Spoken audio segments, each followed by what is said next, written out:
आदि दोस्तों, माँ दुर्गा के दरबार चैनल में आप सभी का स्वागत है।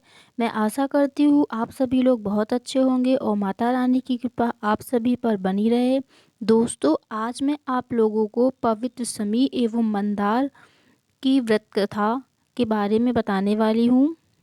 उससे पहले अगर अभी तक आपने हमारे चैनल को सब्सक्राइब नहीं किया है तो सब्सक्राइब कर लीजिए और नोटिफिकेशन को ऑन कर दीजिए, जिससे हमारी सभी वीडियो आपको जल्द से जल्द उपलब्ध हो जाए। तो चलिए शुरू करते हैं अपना वीडियो। दोस्तों, शमी और मंदार हिंदू मतावलंबियों के पवित्र एवं पूजनीय वृक्ष हैं। गणपति और शिव की आराधना तो इनके साथ ही पूर्ण माने जाते हैं। इसका कारण शमी और मंदार को विघ्नहर्ता गणेश से प्राप्त एक वरदान है, जिसकी चर्चा गणेश पुराण की क्रीड़ा कांड में वर्णित कथा में की गई है। इस कथा इस प्रकार है कि ऋषि औरव की कथा नारद मुनि के मुख से। दोस्तों, एक बार नारद मुनि तीनों लोकों में विचरते हुए स्वर्ग लोक में देवराज इंद्र के पास पहुँचे। इंद्र ने उनका यथोचित स्वागत किया। वार्तालाप के क्रम में इंद्र ने मुनि से औरव ऋषि की कथा सुनाने का आग्रह किया। नारद मुनि ने साहर्ष इस प्रकार कथा सुनाई। एक समय में मालवा में औरव नाम के एक ऐसे विद्वान ब्राह्मण हुए, जिनका तेज वेदों के ज्ञान से सूर्य के समान प्रदीप्त था एवं उन्हें देवताओं के समान शक्ति प्राप्त थी। बहुत दिनों बाद उनकी पत्नी ने एक अत्यंत सुंदर पुत्री को जन्म दिया, जिसका नाम शमी रखा गया।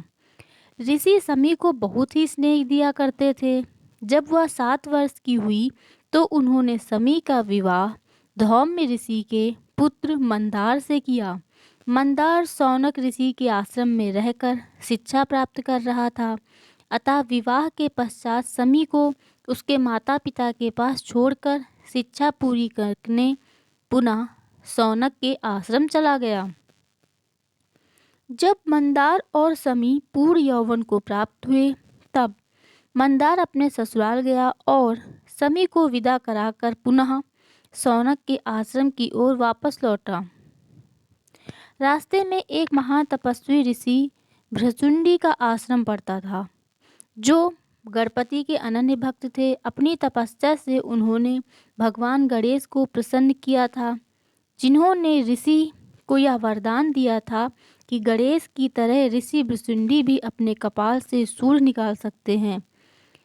जब शमी और मंदार भृशुंडी के आश्रम के पास पहुँचे तो उन्हें गणेश की तरह सूंड निकाले देखकर दोनों को हंसी आ गई। इस पर ऋषि बहुत क्रुद्ध हो गए और कुपित होकर उन्होंने दोनों को श्राप दे दिया कि तुम दोनों वृक्ष बन जाओ, ऐसा वृक्ष कि जिसके पास पशु पक्षी भी ना आए। ऐसा ही हुआ। मंदार ऐसा वृक्ष बना जिसकी पत्तियां कोई पशु नहीं खाता, और शमी ऐसा वृक्ष बनी जिस पर कांटों की अधिकता के कारण कोई पक्षी शरण नहीं लेता। कई दिनों पश्चात भी जब शमी और मंदार ऋषि शौनक के आश्रम नहीं पहुँचे, तब ऋषि उनकी खोज में निकले। पहले वे शमी के पिता औरव के घर गए। वह उन्हें ना पाकर ऋषि दिव्य खोजते हुए भृशुंडी के आश्रम पर आए, जहां उन्हें सारे वृत्तांत की जानकारी हुई।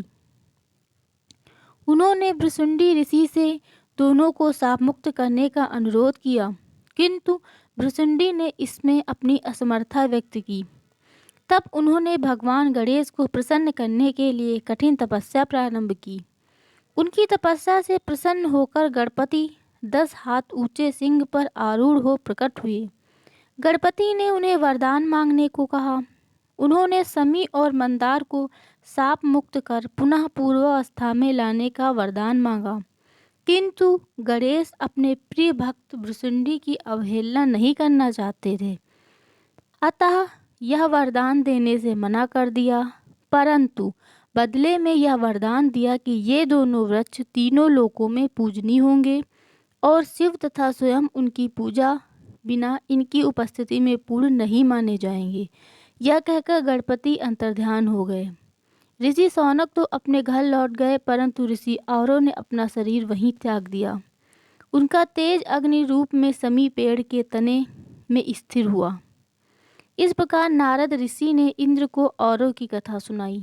इसलिए आज भी शिव और गणेश के मंदिरों में हवन से पहले समी की लकड़ियों को घिसकर अग्नि प्रज्वलित की जाती है और उसमें आहुतियाँ डाली जाती हैं।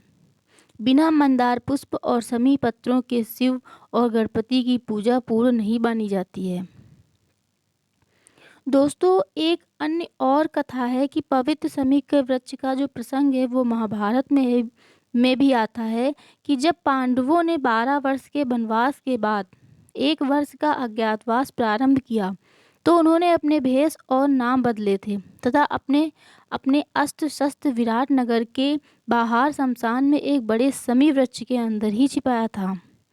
दोस्तों, मैं आशा करती हूँ आज का वीडियो आपको पसंद आया होगा। अगर हमारा वीडियो आपको पसंद आया है तो ज़्यादा से ज़्यादा लाइक और शेयर करिए और कमेंट में जय माता दी अवश्य लिखिए। फिर हम मिलते हैं अगले वीडियो में, तब तक के लिए जय माता दी।